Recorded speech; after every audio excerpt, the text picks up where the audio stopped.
তালের বড়া খাইয়া নন্দ নাচিতে লাগিল। এই খাবারটা খাওয়ার পর আমারও তেমনটাই ইচ্ছা করছিল। এত সুন্দর খাবার মিস করা যায় কখনো?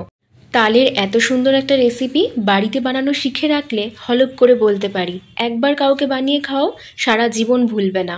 দুধের মধ্যে নানান রকম মিষ্টি উপকরণ আর তালের বড়া দিয়ে ফুটিয়ে গাঢ় গাঢ় ক্ষীরের মতন এরকম অমৃতের খাবার তোমরা কিন্তু বড় বড় রেস্তোরাঁতেও পাবে না। একবার বানিয়ে ট্রাই করে দেখো বাড়িতে। চলো শিখে নিই তালের বড়া দিয়ে ক্ষীরের পায়েস কিভাবে বানানো যায়। এবারে ভাদ্র মাস চলে যাওয়ার আগে একটু ভেবেছিলাম তালের বড়া খাবো, তাই মাকে বলাতে সঙ্গে সঙ্গেই সেই শখ পূরণ হয়ে গেছে।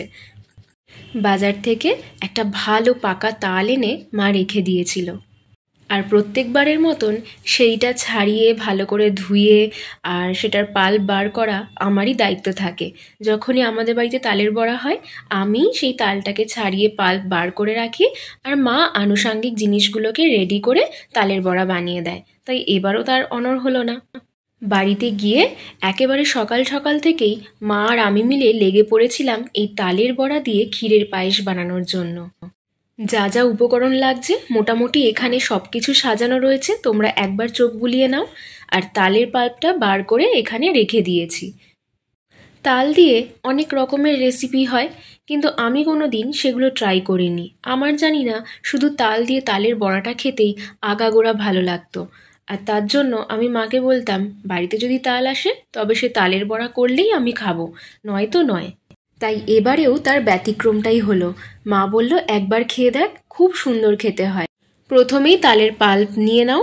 যতটুকু তালের পাল্প থাকবে তার থেকে একটু বেশি পরিমাণে নিয়ে নেবে সুজি, ময়দা, চালের গুঁড়ো, নারকোল কুড়োনো, একটু বেশি করে মিষ্টি। এটা তোমরা চিনিও ইউজ করতে পারো, আমি এখানে বাতাসা গুঁড়ো ইউজ করেছি। সবশেষে একটু এক্সট্রা ফ্লেভারের জন্য অ্যাড করে দাও এলাচ গুঁড়ো আর মৌরি গুঁড়ো। এটা অবশ্যই দেবে, তাতে কিন্তু স্বাদটাও বেশ ভালো আসে আর গন্ধটাও খুব সুন্দর বেরোয়। এখানে আমি কলা ইউজ করেছি, এটা পুরোপুরি অপশনাল, তোমরা দিতেও পারো নাও দিতে পারো। তো এরপর সব জিনিসগুলোকে আট আট করে মেখে ছাঁকা তেলে বড়ার আকারে ভেজে নিই।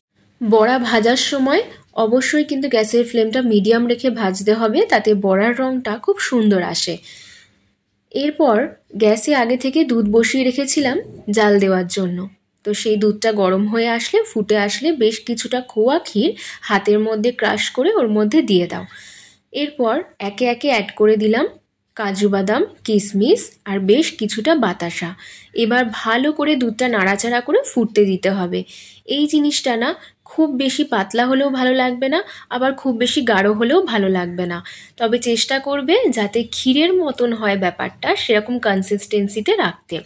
দুধটা দেখো পুরোপুরি ফুটে এসছে। এবার ওর মধ্যে অ্যাড করে দিয়েছিলাম 1-2 চামচ মতো নারকোল কুড়োনো, আর বেশ কয়েকটা বড়া আমি তুলে কুচো কুচো করে ছিঁড়ে রেখেছিলাম, সেইটাও দিয়ে দিয়েছি। খুব ভালো করে নাড়াচাড়া করে ফুটে এলে লাস্টের দিকে ওই বাদবাকি যে বড়াগুলো ছিল গোটা বড়াগুলো দিয়ে আর একটু এলাচ গুঁড়ো অ্যাড করে দাও, আর একটু নারকোল গুঁড়ো অ্যাড করে দাও। ব্যাস, এবার ভালো করে মনের মতন করে ওটাকে ফুটিয়ে একটা ঠিকঠাক কনসিস্টেন্সিতে আনো, যেটা দেখতে পায়েস অথবা ক্ষীরের মতন লাগে।